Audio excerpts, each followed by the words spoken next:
Magandang araw mga kapitek. Welcome sa ating session number 31. No? Ito po ay Professional Education Mock Test. Nasa session number 31 na po tayo. Ako po si Sir Willie, ang inyo pong lead trainer para sa PTech Training Center. Okay? So, good luck po sa inyong lahat. Medyo malapit na po yung ating March 2026 examination. And so, we pray po, kasama po namin kayo na nagpi-pray na sana po ay maging maganda ang result po ng inyong examination. So let's start na po ang ating session number 31. Alright mga kapitek, once again, ito po ang ating session number 31. Welcome po sa ating PTech Training Center Let Review Program. No? This is Professional Education Mock Test and we are going to discuss 30 important items no, para po sa ating session number 31. Okay, good luck po sa lahat po ng magti-take ng ating licensure examination for teachers this coming March 2026. Let's start with our item number 1, mock test number 1. A teacher asks students to memorize the capitals of different countries and recall them during a quiz. According to Robert M. Gagne, which type of learning is being developed? A. Motor skills. B. Verbal information. C. Cognitive strategies. Or D. Attitude.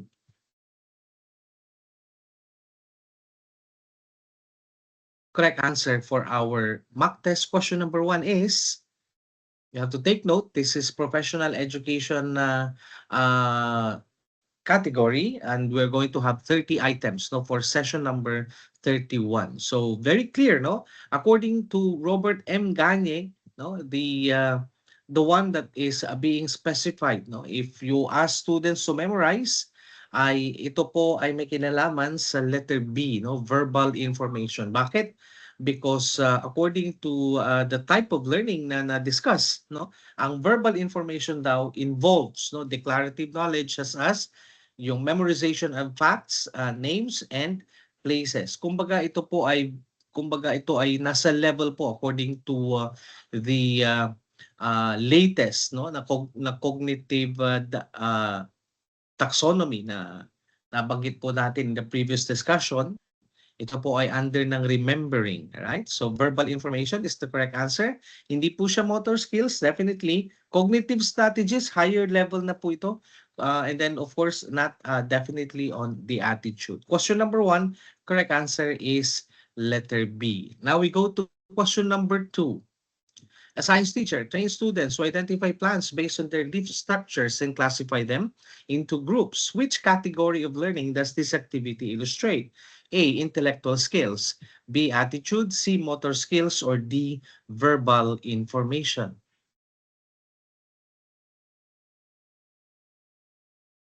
Our correct answer for mock test question number 2 is, so makikita natin dito that we're looking at the different category of learning, and we have here a description, identification of plants based on their leaf structures, and at the same time classification. Anong category kaya ito?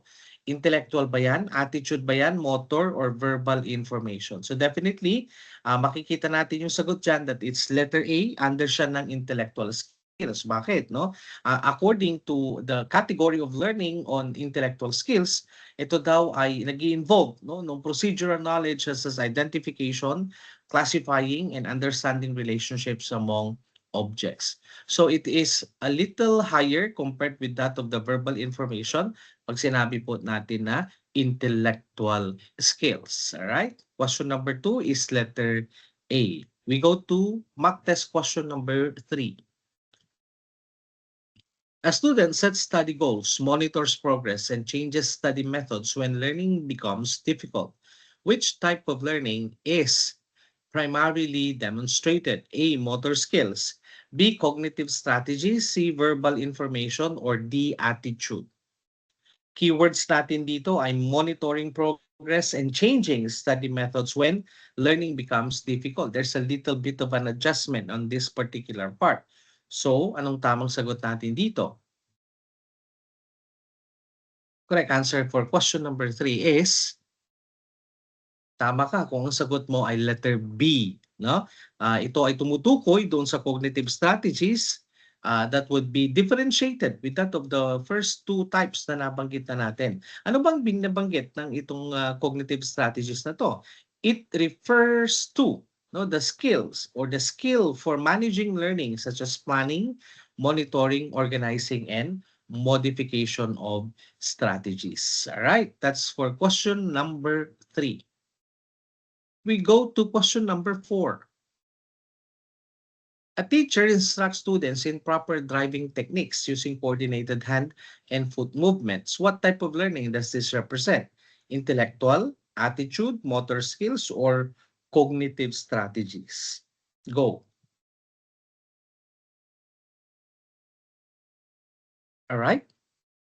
Clear naman yung pagka-define dun sa STEM, no? Sabi ko nga sa inyo ang pinakaimportante na skill na kailangan po ninyo na matutunan in test taking is on how to process, yung eliminating, choices so that it will allow you to increase, the percentage of chances na makuha yung tamang sagot.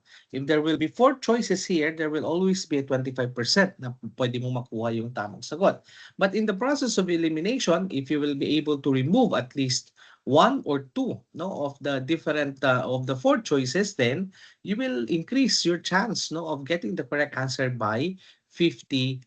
How are we going to do that? You have to look into the STEM. Tingnan natin yung STEM, tingnan natin yung tanong, because yung STEM na yan ang magbibigay ng mga clues kung alin yung pupwede mo na ma-eliminate. And more importantly, mapipili mo kung alin yung tamang sagot. For question number 4, correct answer here is, tama ka kung ang sagot mo ay letter C, motor skills. No? Motor skills, again, according to the definition, involve muscular movement and coordination used in activities such as driving, dancing, or fishing, or any kind of motor development activities. Okay, we go to question number 5. A family migrates to another country and gradually adopts the language, food habits, and customs of the host culture while also influencing the host culture with their own traditions. What process is being described? A. Assimilation. B. Socialization. C. Acculturation. Or D. Enculturation. Go. Very interesting itong question number 5 because makikita natin that there is a two-way process. Hindi lang yung nag-migrate ang naka-adapt ng language, but at the same time, those who migrated or were able to influence the host in terms of their culture and in their traditions. Kaya for item number 5, tama ka kung ang sagot mo ay letter C. Ang tawag po natin dito ay acculturation. Acculturation is basically a two-way cultural exchange that occurs between the different parties, or particularly those that are coming into one country and the ones that are living in that particular country. So two-way in the sense na yung nag-migrate ang na-influensyahan na ang kanyang mga gawi, ganun din naman yung pinapuntahan niya ay nagkaroon din ng influence as to how their own tradition or culture ay nakapagbigay na ang influence doon sa current na meron doon sa specific locality. Okay?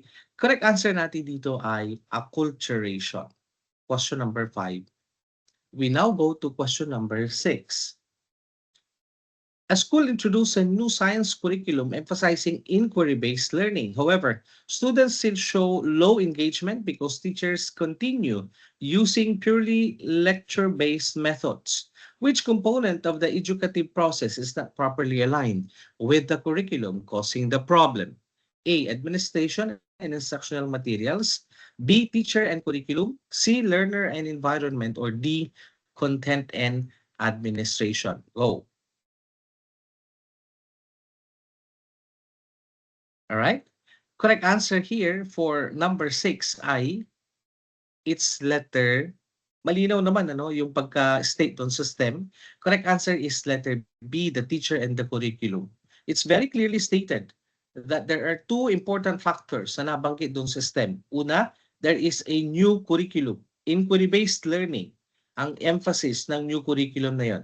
So meron kang curriculum side. Pangalawa na nabanggit na factor ay ang paggamit ni teacher ng kanyang lecture-based methods, that is traditional way of doing the teaching and learning process. So meron kang teacher factor at meron kang curriculum. No? The reason why ang tamang sagot natin dito ay letter B, teacher and curriculum. Okay?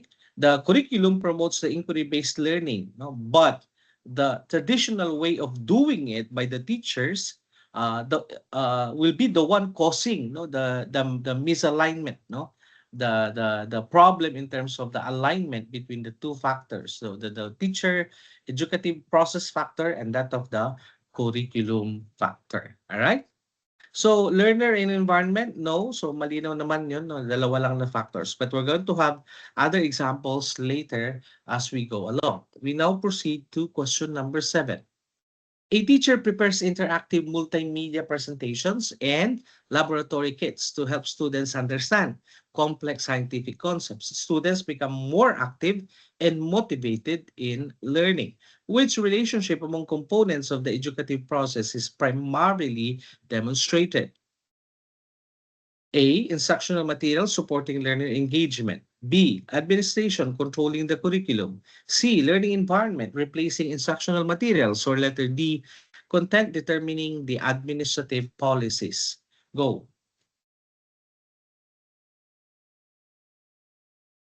Again, for question number 7, tignan natin yung keyword niya. May mga keywords tayo na pwedeng ma-identify, including the interactive multimedia presentation, laboratory kits, no? And in return, ano nangyari? Nagkaroon ng more active and motivated learning on the part of the learners, on the part of the students. Kaya with that consideration sa nakita natin, ang tamang sagot for question number 7 ay it's letter A, instructional material supporting the learner engagement, no? So nakita natin yung nabanggit natin na instructional materials, meron kang multimedia, meron kang laboratory kits, and then ano yung kinalabasan niya? Nagkaroon ng greater engagement, nagkaroon ng mas active na involvement and mas motivated yung mga estudyante in order to take part in learning, in general. So makikita natin yung mga keywords na yan doon kay item or choice letter A. Kaya for number 7, ang sagot po natin dyan ay letter A. We go to item number 8. A school has a well-designed curriculum and competent teachers, but learning outcomes remain poor because classrooms are overcrowded, noisy, and lack proper facilities. Which interaction among components best explains the situation? A. Content affects administrative decisions. B. Learning environment influences learner performance. C. Curriculum determines learner motivation. Or D. Administration replaces instructional materials. Go. Correct answer for item number 8 ay letter B, no? Learning environment influences the learner performance. Ano explanation natin dito? Even with good teachers in the curriculum, no, a poor learning environment, overcrowded and noisy as described in the STEM, can hinder the students' performance, no? The students' ability to learn better, no? So makikita natin yan in reality, that is the one that would primarily hinder what we've been experiencing. Nabanggit na ng ilang beses doon sa ating EDCOM 2 report. Kung nabasa niyo po ito, makikita natin doon yung mga kakulangan in terms of the facilities.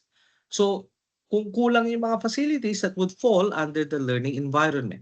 Okay? Kapag ang learning environment ay hindi ready, kahit na gaano kaganda yung curriculum, kahit na gaano kaganda o kagagaling yung mga teachers, meron at merong factor na maghihinder dun sa efficiency and the effectiveness, no, ng delivery ng instruction. Kaya malinaw yan. Ang sagot natin dito ay letter B, because we believe that learning environment highly influences, no, the rate or the level of learner performance.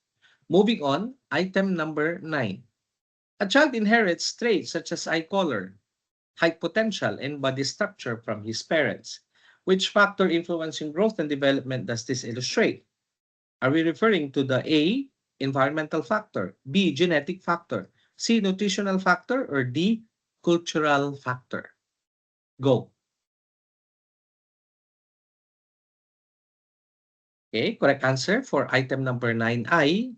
So, scientific basis, no? Eye color, height potential, body structure, ito po ay factor po ng genetics. No? Genetic factors refer to traits inherited from parents through genes influencing the physical characteristics and some aspects of temperament and cognitive potential. Okay? So, syempre, ang eye color ay hindi naman determining factor talaga niyan would be the genetics, no?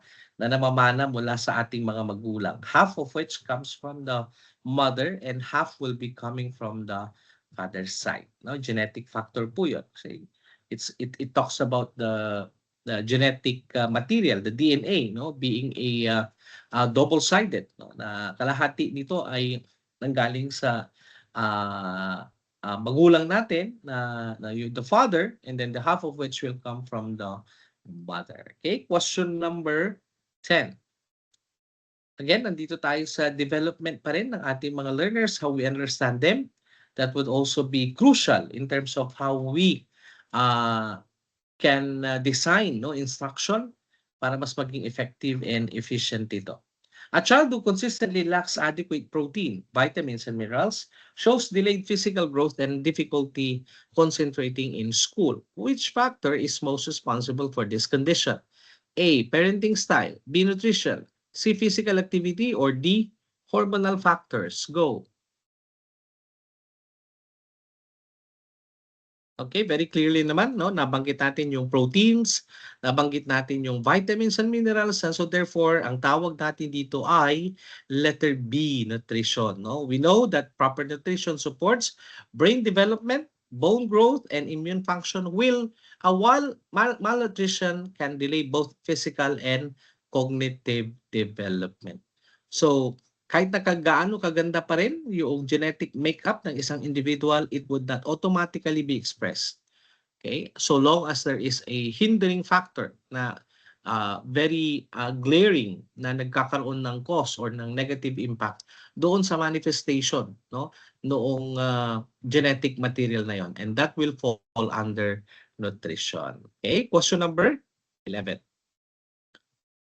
Parents who provide consistent routines, emotional support, and clear expectations help their child develop confidence and the social skills. Which factor influencing development is shown? A, parenting and family environment. B, genetic inheritance. C, physical activity. Or D, environmental toxins. Malinaw naman ito for question number 11, kaya I believe you can easily hit kung anong tinutumbok natin dito, no? So the parents providing necessary support, and so therefore our question number 11, ang tamang sagot dyan ay letter A, parenting and family environment. Positive parenting and supportive family relationships promote healthy, emotional, social, and cognitive development. A lot of researchers already facilitated, attested, no, and exactly determined, no, supported the idea. I mean that positive parenting will always have a positive impact in terms of the child development, lalong-lalo na doon sa kanyang ability to develop cognitively, no? Dahil well supported siya, hindi lang ito nangangahulugan ng na ang isang aspeto lamang ang nade-develop sa individual, but more importantly, it allows the child to be developed holistically, no? Develop holistically. Lalong-lalo na kapag maganda, very positive po yung parenting and family environment. If you look at all the data that kung meron tayong makita mga researches, those who are struggling, ito totoo sa field, no, bilang isang school principal, nakikita ko ito na napakalaking factor talaga yung parenting and family environment. most of the cases po na meron na nagkakaroon ng mga bullying cases, nagiging victim or nagiging bully, sila yung mga estudyante na merong hindi maganda na klase ng family environment. And so you have to look at that factor. Ito yung nagiging malaking influence in terms of how the child will be developing cognitively and eventually maging direction papunta po sa kanyang future success. Alright? Question number 12. A community builds safe playgrounds and encourages children to participate in sports and active games. Which factor affecting growth and development is being promoted? A. Cultural belief. B. Physical activity and exercise. C. Hormonal factor. Or D. Medication use. Go. Okay. For question number 12, the correct answer here is letter B, physical activity and exercise. Physical activity stimulates growth hormones, strengthens bones and muscles, and improves motor skills. So holistic development of an individual is not only on the cognitive side, but also we have to look into the affective development and the psychomotor development. We go to item number 13. Children who attend school regularly and interact with teachers and classmates develop problem-solving skills, empathy, and cooperation. Which factor influencing development is emphasized? A. Education and social interaction. B. Genetic factor. C. Hormonal factor. Or D. Medication and health condition.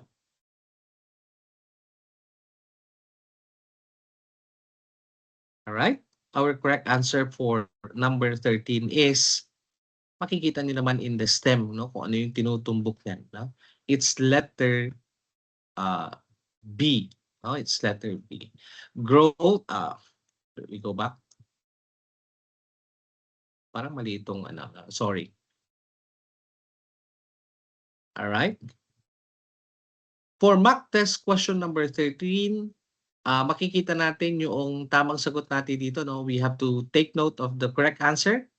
Okay, ang tamang sagot natin for number 13 ay letter A, education and social interaction. It's letter A.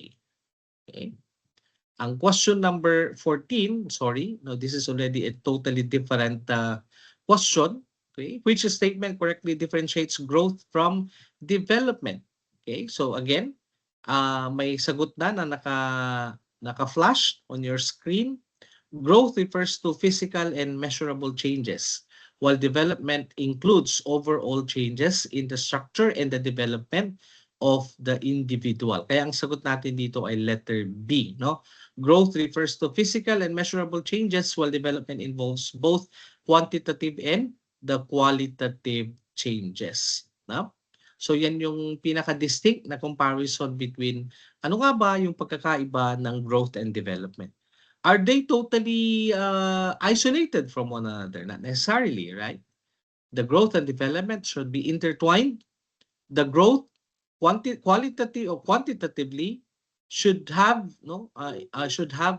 an impact, no, in terms of how the learner will be developing as to the qualitative side. No? Kaya nga makikita natin din yung interconnection nilang dalawa. The development involves both the quantitative and the qualitative changes. Okay? We move on to item number 14. A teacher designs activities suited to the age, ability, and maturity level of the learners.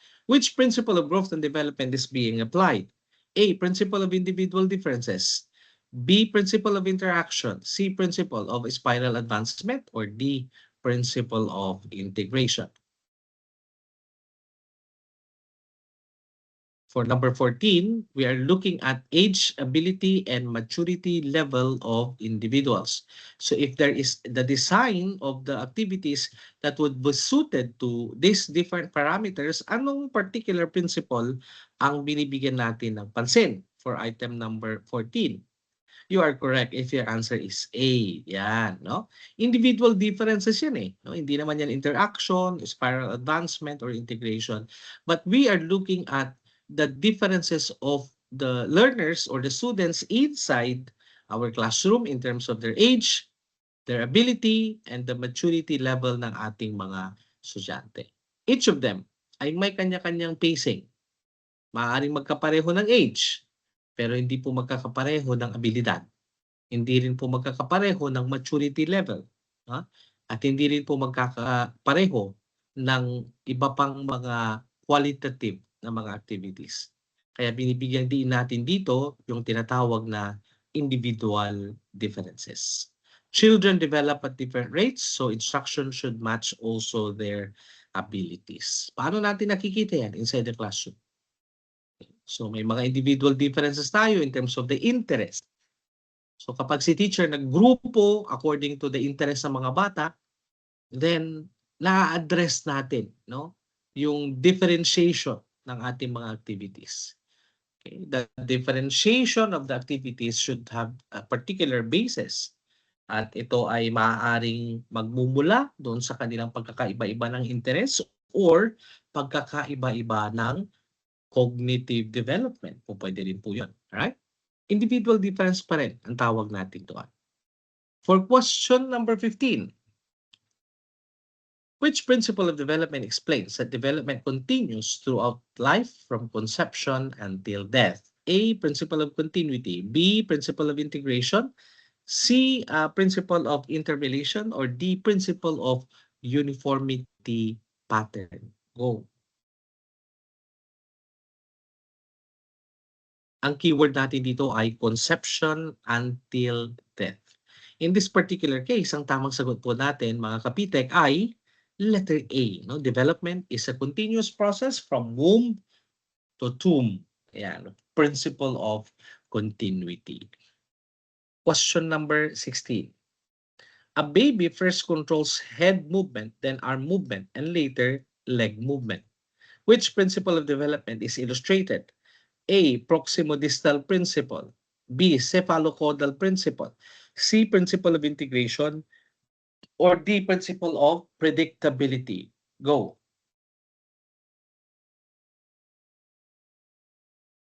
Alright. Again, ano ang mga keywords natin sa item number 16, mga kapitek? Head movement mauna, nagkaroon ng arm movement, and then later on, sumunod po yung leg movement. Okay? Kaya muna niyang iangat yung kanyang ulo, gamitin ang kanyang mga kamay, and later on, gamitin ang paa for different kinds of movement, kabilang na po ang paglalakad. Ito po ay nagpapaliwanag ng principle ng cephalocaudal principle, stating that the development progresses from head to foot, no? Cephalocaudal yun. Tandaan lang natin yung cephalo, referring to the head portion, and then going down. Yung proximo naman kasi mula sa heart or mula sa center papunta sa kanyang mga proximities, no? Yung mga dito, no? Mula dito sa kamay, sa heart, and then papunta diyan, mula dito sa head or going to the horizontal side. All right. Yan, no? Cephalocaudal principle ang tawag natin doon. Question number 17. A child first moves the whole arm to grab an object and later uses the fingers to hold it precisely. Yan. This illustrates which developmental principle? Kakabanggit lang po natin kanina on item number 16. Cephalocaudal principle ba yan? Principle of continuity ba yan? Proximodistal principle ba yan? Or principle of interrelation? Obviously, ang ating item number 17, ang tamang sagot dito ay letter C, proximodistal principle, stating that development progresses from the center of the body going outward. Mula dito sa gitna, outward. Kayang gamitin yung arm, pero hindi pa kaya makapag-grasp ng object. Eventually, pag kaya nang gamitin yung arm, and then kaya nang gamitin yung mga fingers, then mas nagiging fine, no? Refined. No? Kaya nga pati sa development ng bata, sa pagsusulat, for example, we pay particular attention into how their finer motor skills will be developing, no? Tinitingnan natin ito lalo na sa mga early stages ng kanilang pag-aaral, no? So it's very important that we pay attention to that. Ang tawag po natin dito ay proximodistal principle. Item number 18. A child shows advanced physical growth but slower emotional and social maturity. Which principle explains the situation? A. Principle of uniformity pattern. B. Principle of lack of uniformity in developmental rate. Principle of continuity or the principle of predictability. Ulitin natin yung STEM natin. Meron kang advance in one area pero slower in another area. Okay? Advance siya sa physical growth pero slower naman sa emotional and social maturity. Ano bang ibig sabihin nun? Anong principle yung tinutumbok nito? Item number 18. That kind of principle ay tinatawag po natin na principle of the lack of uniformity in the developmental rate. Ito yung nagbibigay ng idea sa atin that different aspects of development do not progress at the same rate. No? Hindi mo po pwedeng sabihin na advance ka dito, advance ka sa lahat ng mga areas. There will always be that kind of uneven developmental rate across the different dimensions na gusto nating makita in the development of an individual. Okay? Correct answer is letter B, principle of lack of uniformity in developmental rate. Question number 19. Which principle states that children generally follow similar developmental stages such as crawling, walking, and talking? A. Principle of integration. B. Principle of uniformity pattern. C. Principle of interrelation. Or D. Principle of spiral advancement. Go. Okay? For question 19, anong keywords natin dun sa STEM? Meron daw similar pattern ng developmental stages. Anong tawag natin dito? It's letter B. The principle of uniformity pattern. Although children differ individually, development follows a universal sequence. Ibig sabihin ng universal sequence, pare-parehas yan. No? Wala kang nakitang Filipino na unang naglakad bago anong tawag nito? Or yung mga different races for example, no? Na pagkapanganak ay tumatakbo na, no? Gano'n 'yun, no? So, pagkapanganak mayroon na bang pagkapanganak pa lang ay tumatakbo na yung bata, no? Uh, it has never happened, at least, no, as far as I know. Pero ang pinupunto natin dito, yung development na mauuna munang mag-crawl, then mag-walk, and then mag-talk, no? Mauuna munang magamit yung kanyang head, and then upper body, and then magamit yung legs. These are what we call the developmental patterns, no? Uniformity in terms of the development pattern. We talk about the pattern, we talk about the sequence. We are not talking about the rate. Kasi kapag rate ang pinag-uusapan po natin, talagang hindi sila pare-pareho. No, may maagang nagko-crawl, may mabagal ang pag-walk, no, may late ang kanyang talking. No? They might be different in terms of the rate, but the pattern is the same. Kaya nga ang sagot natin dito ay letter B, no, principle of uniformity pattern. And that is across all races, no? Hindi ito po pwedeng sabihin natin na ito yung sa Malay races lang, ito yung mga Chinese descent, ito yung mga Caucasians, ganun, no? So even though magkakapareho tayo ng race for example, ito po ay nagfa-follow pa rin po ng similar pattern. Kaya principle of uniformity pattern. Item number 20. A teacher observes that students with good physical health also tend to show better emotional stability and social adjustment. Which principle explains this relationship? A. Principle of interaction. B. Principle of interrelation. C. Principle of integration. Or D. The principle of continuity. Correct answer for item number 20 is, ayan, letter B. No? The developmental aspects such as physical, emotional, and social development can influence each other. There is an interrelation. Hindi necessarily interaction lang, no? But there is an interrelation. It is not integration, no? Kasi hindi lang na-integrate from one aspect into another, but they are interrelated. No? Developmental sequence can be interrelated. At may mga pattern yan, no, na nakikita natin. Para mo nating sinabi na if you have a very good nutrition and good physical health, it will also follow na nagiging mas stable ang kanyang emotion at ang kanyang social adjustment. Question number 21. A child's genetic potential for height is influenced by nutrition, health care, and living conditions. Which principle is demonstrated?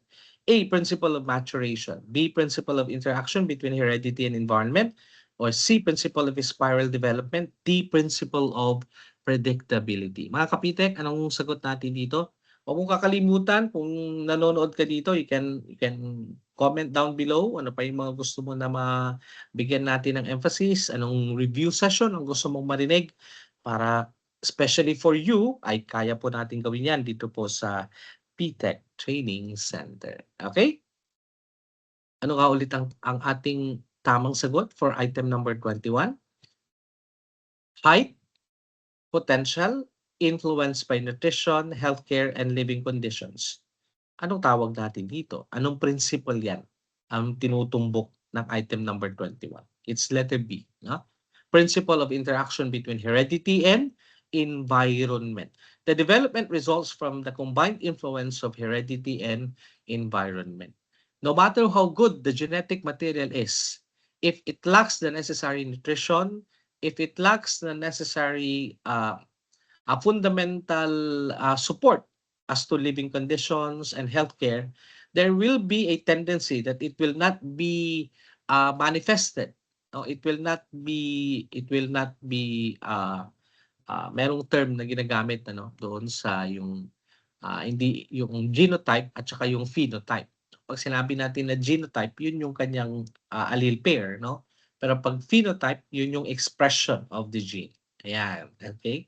So it will not be phenotypically expressed kapag nagkaroon ng factor na delay o nagkaroon ng negative influence yung nutrition, kulang ng nutrition, hindi maganda ang healthcare, at hindi maganda ang living conditions. Alright?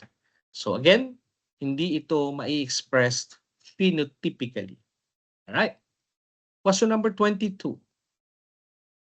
A child first shows general excitement and random movements when seeing a toy, but later learns to reach out and grasp it intentionally. Which principle is illustrated? A. Principle of general to specific responses. B. Principle of continuity. Principle of predictability. Or principle of spiral adjustment. Ano tawag natin dyan for number 22? Ayan. For item number 22, the correct answer here is letter A, no? Development, the principle of general to specific responses. Saan natin makikita dito? Random movements, seeing a toy, then later on, nagkakaroon na siya ng ability to reach out and grasp it intentionally. General to specific responses. Development proceeds from the general responses to more specific and purposeful actions. Question number 23. Maraming salamat mga kapitek sa inyong pagtutok. Nandito na tayo sa item number 23. At sana ay may natututunan ka habang nakikinig ka sa amin. We give you good luck dahil dumating ka sa item number 23. Maraming salamat. Sa susunod na mga videos ay sana manood ka pa rin, no? At matuto tayo, no? Makapagbigay tayo ng additional support as you prepare for the upcoming examination. A newborn receives inconsistent care from the caregivers. Sometimes, the infant's needs are not met or are met immediately. Okay? While at other times, they are ignored. No? Later in childhood, the child shows anxiety and difficulty trusting others. Which psychosocial crisis was most likely unsuccessfully resolved? A. Initiative versus guilt. B. Trust versus mistrust. C. Autonomy versus shame and doubt. Or D. Industry versus inferiority. Go.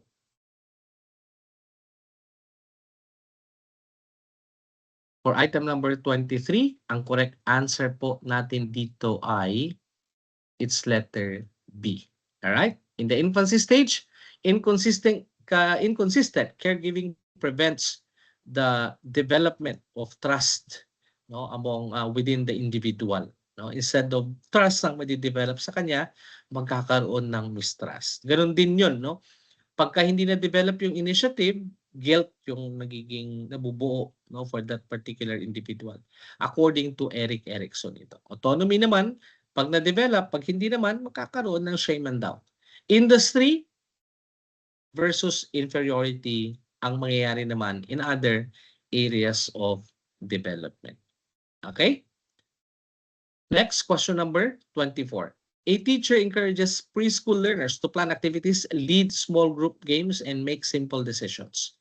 Which psychosocial virtue is primarily being developed in this particular instance na nabanggit? A, competence, B, purpose, C, fidelity, or D, care? For question number 24, the correct answer here is letter B, purpose. No? In the initiative versus guilt stage, children develop the virtue of purpose through initiative and leadership. Not necessarily competence, no? But it's actually purpose. Planning activities, leading, and making simple decisions. Item number 25. During adolescence, a student experiments with different career goals, social groups, and personal beliefs. Now, according to Eric Erikson, what is the primary developmental task of this stage? A, achieving competence in academic tasks. B, developing emotional attachment to caregivers. C, establishing a clear sense of identity. Or D, contributing to the welfare of the next generation. Go. Mga keywords natin dito ay adolescence will be one. And then nagkakaroon ng experimentation as to career goals, hindi pa definitive yan, iba't ibang social groups, and yung kanyang personal beliefs ay nag-uumpisa na lang pa lamang na magkaroon ng klarong direction. So anong tamang sagot for question number 25?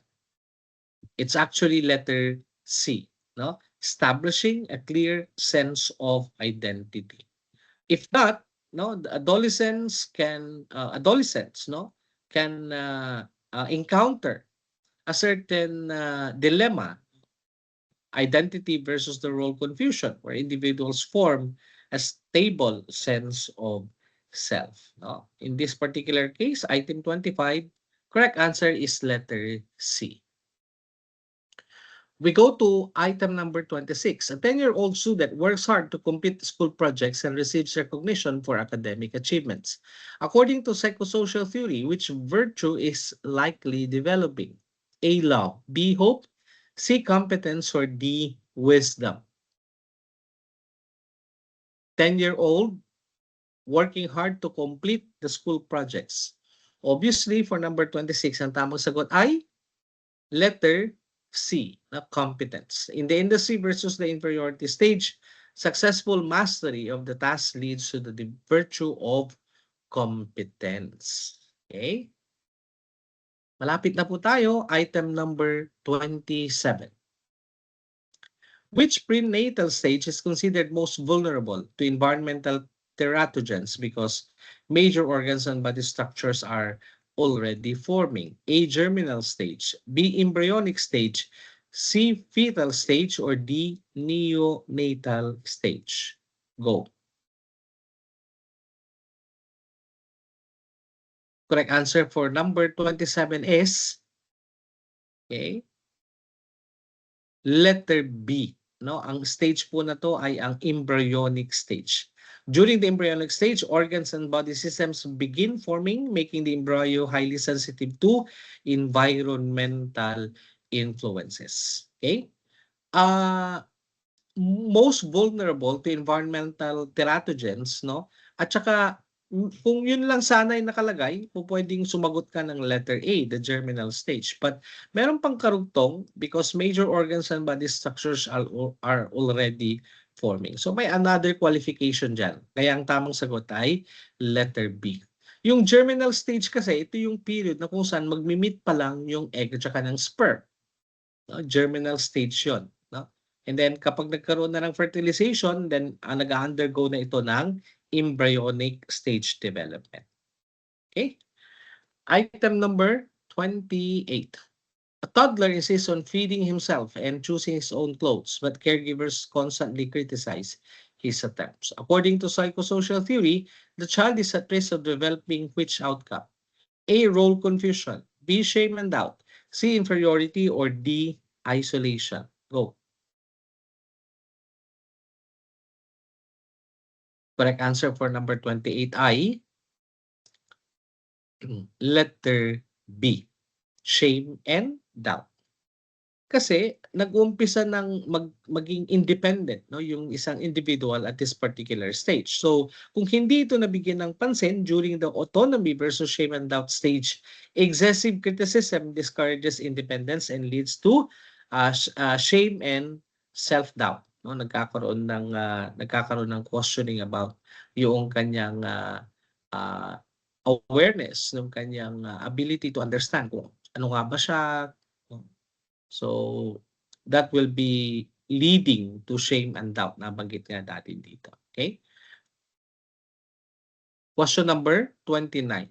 A teacher observes that adolescents in her class can analyze moral dilemmas, discuss philosophical issues, and think hypothetically.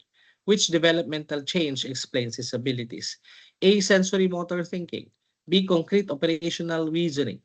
C. Abstract reasoning. Or D. Pre-operational thinking. Correct answer for number 29 ay it's letter C, abstract reasoning. Adolescents develop abstract thinking, allowing them to reason about hypothetical and moral issues. Sensory motor, hindi, nasa early stage po ng kanyang development, kasunod po ng kanyang concrete operational reasoning.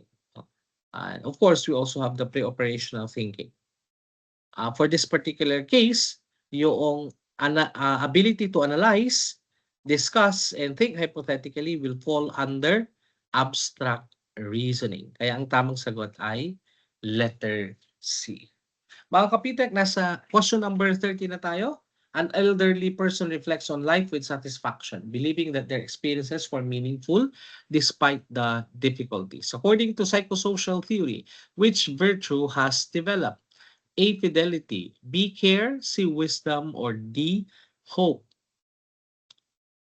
Nasa twilight na ng kanyang buhay. Okay? So according to the psychosocial theory, ano nga ba ang ating tamang sagot? Correct answer? Letter C. No? Wisdom. Successfully resolving integrity versus despair leading to the virtue of wisdom. Kaya kasi sinasabi natin, the wisdom of the old. Di ba? They're not only talking about the hypotheticals. They're not only talking about the theoreticals, but they're talking about how life has been. No? How life was. No? And how life has taken a toll on an individual. Okay? So kapag nagbigay ng idea, no, it's not only a simple idea. Kapag nagbigay siya ng kanyang mga pangaral, for example, an elderly person is actually sharing with you yung kanyang wisdom. Alright, maraming salamat mga kapitek. Good luck po sa inyong lahat. Good luck to all of you future licensed professional teachers, and always thank you for trusting PTech. Muli po, ako po si Sir Willie na laging nagpapaalala na ang pagre-review ay ito po ay nakakapagbigay ng tamang preparation, but more ang review po ay nasa final stage lang. It will always be an important note na iiwan natin na doon pa lang sa pre-service education pa lang ay nagiging seryoso na tayo. Okay, para nang sa ganun ay pagka nakakuha tayo ng ating eligibility ay mas magiging effective tayo bilang mga tagapagturo. Maraming salamat. Muli po, ako si Sir Willie at maraming salamat mula sa inyong PTech Training Center.